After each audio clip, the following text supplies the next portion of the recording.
Assalamualaikum students of class 8. Hope you all are fine. Now I am moving towards my lecture number 2 of chapter number 4. But before starting, you all will have done question number 1 to question number 3 of chapter number 4 in your register. Maintain your index, then fine. Let's talk about question number 4, which is explain Newton's third law of motion. Newton's third law of motion states that to every action there is always an equal and opposite reaction. ठीक बेटा, इसका मतलब ये है कि जो आप action करते हैं उसका आपको हमेशा इक्वल और ऑपोजिट रिएक्शन मिलता है, ये न्यूटन ने बताया। यानी आप जितनी मेहनत करते हैं आपको रिज़ल्ट की सूरत में उसका उतना ही फल मिलता है। लाइक आप इसकी एग्जांपल इस तरह भी ले सकते हैं कि अगर आप एक बॉल को हिट करें दीवार पे तो रिटर्न बैक आपके पास रिटर्न जो आती है वो उतनी ही फोर्स से वापस आपके हाथों में आती है। ठीक, अब इसकी एग्जांपल एक और ले सकते हैं, वो जैसे कि हम अपना हाथ टेबल पे रखें और उसको बहुत हार्डली प्रेस करें in downward direction. We feel that table is exerting up force on our hand, यानी हमें ये फील होगा कि जो टेबल है वो एक्सर्ट कर रहा है प्रेशर या फोर्स हमारे हाथ पर इन अपवर्ड डायरेक्शन। ठीक, हम डाउनवर्ड डायरेक्शन में फोर्स कर रहे हैं लेकिन टेबल जो हम पे रिएक्ट कर रहा है वो अपवर्ड डायरेक्शन में फोर्स एक्सर्ट कर रहा है। By the hand on the table is called action and the force exerted by the table on the hand is called reaction. Action and reaction always act on the two different bodies. ठीक, अब उसकी जो हम example number 1 लेते हैं, like a book of weight W is placed on a horizontal table. अगर हम एक बुक को हॉरिजॉन्टल टेबल पे रखें तो क्या होगा कि जो टेबल जो है उस पर फोर्स लगाएगा, मतलब डाउनवर्ड डायरेक्शन में हम फोर्स लगा रहे हैं और जो उसका एक्शन होगा, रिएक्शन होगा, तो इन रिस्पॉन्स वो क्या होगा, टेबल क्या करेगा कि उसकी अपवर्ड डायरेक्शन में फोर्स अप्लाई होगी। तो जब अपवर्ड फोर्स अप्लाई होगी तो क्या होगा, table due to this action the table pushes the book in upward direction with an equal and opposite force which is are.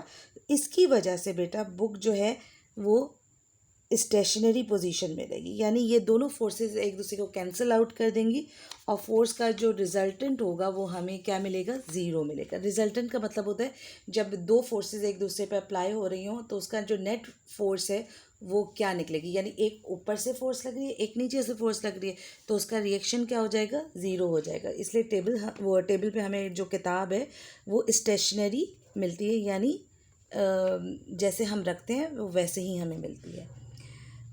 हम इससे ये एक बात जहन में रख सकते हैं कि the force of gravity acting downwards is called the weight of the body और the force which is the push of the table is in the upward direction, it is the reactional force. ठीक, ये दोनों forces equal होंगी और opposite direction में होंगी, इसीलिए किताब आपकी टेबल पे स्टेशनरी आपको नज़र आती है।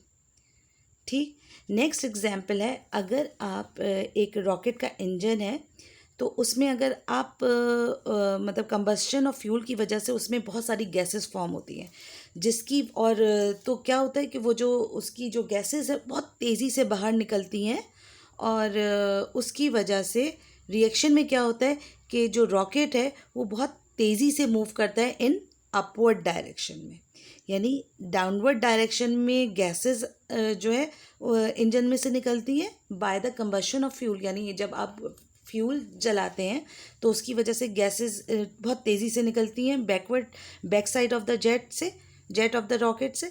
तो उसका रिजल्ट क्या होता है, रिएक्शन क्या होता है कि रॉकेट मूव करता है किस में, अपवर्ड डायरेक्शन में। नाउ अब आपको ये अच्छे तरीके से समझ आ गया होगा कि थर्ड लॉ ऑफ मोशन क्या एक्सप्लेन कर रहा है। जैसे वॉकिंग है, फायरिंग अ बुलेट है, ये भी दरअसल एग्जाम्पल है न्यूटन्स थर्ड लॉ की। नेक्स्ट हम क्वेश्चन पे आते हैं जिसका मतलब जो मेन टॉपिक है वो मास और वेट है, यानी आपको डिफ्रेंशिएट करना है बिटवीन मास एंड वेट। सबसे पहली बात बेटा, मास क्या होता है? It is the quantity of matter present in a body is called, या quantity of matter contained by a body is called mass. यानी जितनी भी बॉडी में जितना भी मास होता है, जितना भी मैटर होता है, सॉरी, वो मास कहलाता है। और वेट क्या होती है? Weight is a force with which earth attracts a body towards its centre. यानी इस वेट वो फोर्स है जिसकी वजह से अर्थ अट्रैक्ट करती है एक बॉडी को towards its centre. All the bodies on the surface of the earth are attracted towards the centre of the earth. हमेशा ये याद रखना, विद द फोर्स, और उस फोर्स को ग्रेविटेशनल, वो जो ग्रेविटी की फोर्स होती है, this force of gravity acting on a body is called wait of the body. It is mass में हम उसको कहते हैं कि मास डिनोट करते हैं हम एम से, और वेट को हम डिनोट करते हैं किससे? डब्ल्यू से।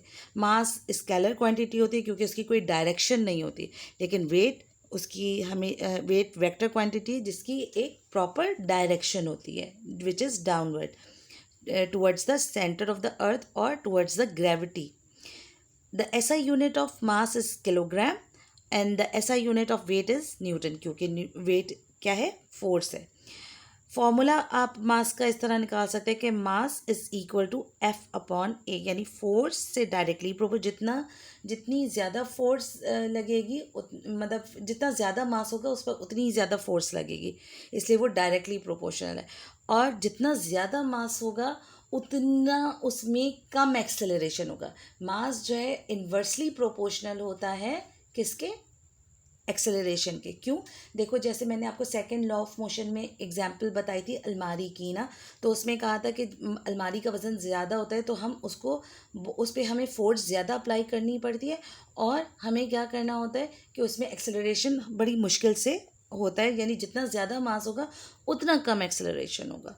तो मास जो है इन्वर्सली प्रोपोर्शनल होता है एक्सेलरेशन के। तो formula of mass is m is equal to F upon A, और जो फॉर्मूला होता है वेट का, W is equal to M G, यानी मास इनटू ग्रेविटी। यानी जो भी मास है और वो ग्रेविटी से मल्टीप्लाई कर दें तो आप उसको उसका वेट निकाल सकते हैं किसी भी चीज़ का। The mass of a body remains constant everywhere. यानी आप कहीं पे भी चले जाएं, दुनिया के किसी भी कोने पे चले जाएं, ज़मीन के किसी भी खत्ते पे चले जाएं, आपका मास हमेशा कांस्टेंट रहता है। लेकिन बेटा wait of the body is not constant everywhere, but it's value is different at different places. यानी वेट ऑफ द बॉडी हमेशा चेंज होता रहता है। लाइक आप कहते हैं ना कि पहाड़ी इलाकों में जाते हैं और आपको ऐसा लगता है आप हल्के फुल्के हो गए, लेकिन उसमें ये नहीं होता कि आपका मास कम हो जाता है, आपका वेट कम हो जाता है, क्योंकि आप अर्थ से ऊपरी सतह पे चले जाते हैं, पहाड़ों पे चले जाते हैं, तो आपका वेट कम हो जाता है क्योंकि आप ग्रेविटी से दूर जा रहे होते हैं, इसलिए आप हल्के फुल्के लगते हैं। ठीक है, अब आपको मेरे ख्याल में अच्छे तरीके से पता चल गया होगा कि what is the difference between mass and weight. Mass जो है क्वांटिटी ऑफ मैटर है जो आपकी बॉडी में मौजूद है, और वेट क्या है? वो फोर्स है जिससे अर्थ अट्रैक्ट करती है एक बॉडी को towards its centre. Okay, then let's talk about question number 6, which is explain the momentum. And what is momentum? बेटा momentum it is the quantity of motion contained in a body। यानी किसी भी body में जितनी भी movement होती है वो हम उसको मोमेंटम कहते हैं। तो मोमेंटम जो है वो डिपेंड करती है मास और वेलोसिटी पे, यानी उस बॉडी का कितना मास है और उसकी कितनी वेलोसिटी है। Mathematically it can be written as momentum is the product of mass and velocity. Mass and velocity को अगर हम मल्टीप्लाई करें तो हमें उस बॉडी का मोमेंटम मिल जाता है, और इसका फॉर्मूला क्या होता है? आप इसे डिनोट करते हैं P से, और इसका फॉर्मूला होता है mv, where P is equal to momentum, m is equal to mass and v is equal to velocity. अब नेक्स्ट है कि इसका नेचर क्या होता है। तो momentum is a vector quantity, और उसका SI यूनिट क्या होगा? Kilogram multiply by metre per second, यानी न्यूटन और सेकंड के बराबर होता है। ठीक है, now question number 7, define isolated system with example. अब बेटा सवाल ये पैदा होता है कि आइसोलेटेड सिस्टम क्या होता है। आइसोलेटेड सिस्टम दरअसल बेटा वो सिस्टम है कि जब बहुत सारी बॉडीज़ एक्सर्ट करें प्रेशर एक दूसरे पर, लेकिन उनके ऊपर बाहर से कोई फोर्स अप्लाई ना हो। जैसे आप इसकी एग्जांपल इस तरह ले सकते हैं कि एक कमरा है जो बिल्कुल बंद है, ना उसमें दरवाजे हैं ना उसमें खिड़कियां, आप और उसको उसमें बहुत सारे लोगों को बंद कर दिया जाए, तो वो एक आइसोलेटेड सिस्टम होगा। यानी आप एक दूसरे के साथ तो इंटरेक्ट करेंगे उस रूम में, लेकिन बाहर से कोई आपके साथ इंटरेक्ट नहीं कर सकता है। तो ऐसे सिस्टम को हम आइसोलेटेड सिस्टम कहते हैं। यानी एक बंद कमरा जो है जहाँ से आप बाहर नहीं जा सकते, उसको हम एक आइसोलेटेड सिस्टम कहते हैं। यानी एक आइसोलेटेड रूम की मिसाल आप इस तरह भी ले सकते हैं कि जैसे आपकी आवाज़ बाहर ना जाए और बाहर वालों की आवाज़ आप तक ना आ सके, तो ऐसे रूम को भी आइसोलेटेड रूम कहा जाता है।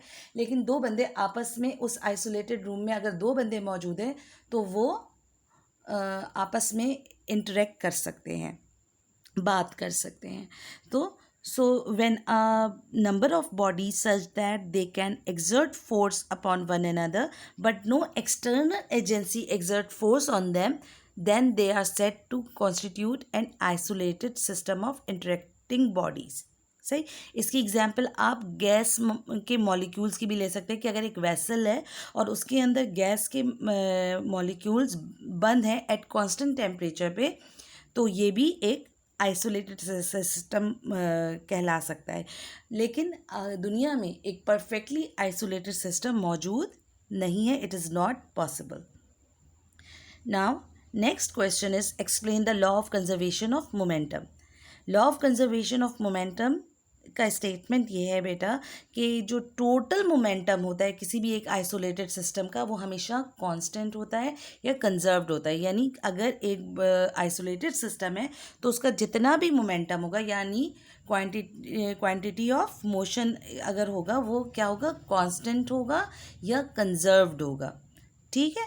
तो अब इसकी मैं एक्सप्लेनेशन इस तरह दूंगी बेटा कि दो बॉडीज़ हैं, सपोज करें ए है और बी है। ये इसको आप डायग्राम के ज़रिए भी एक्सप्लेन कर सकते हैं कि एक जो बॉल है वो ए है, दूसरी बॉल क्या है, बी है, जिसके मास m1 है और m2 है। ये बिफोर कोलिजन की बात हो रही है और इसकी जो वेलोसिटी है वो u1 है और u2 है। तो momentum of system before collision क्या होगा बेटा, m1 u1 plus m2 u2। यानी दो बॉल है ना, m1 उसके मासेस है m2 ए बी के, और वो मूव करी कितनी वेलोसिटी से, u1 एंड u2। जब इन दोनों बॉलों का आपस में कोलिजन हो जाएगा, यानी एक दूसरे से टकराएंगी, तो after collision when they collide with each other, तो जो उनकी फाइनल वेलोसिटी क्या हो जाएगी, m1 m2 की v1 एंड v2। यानी momentum of the system after collision क्या हो जाएगा, m1 v1 plus m2 v2 हो जाएगा। ठीक है। According to the law of conservation of momentum, ये दोनों जो बिफोर और आफ्टर कोलिजन जो सिस्टम है वो हमेशा बराबर रहेगा। यानी m1 u1 plus m2 u2 always equal to the m1 v1 plus m2 v2, and that's all for the law of conservation of momentum. Okay बेटा, थैंक यू।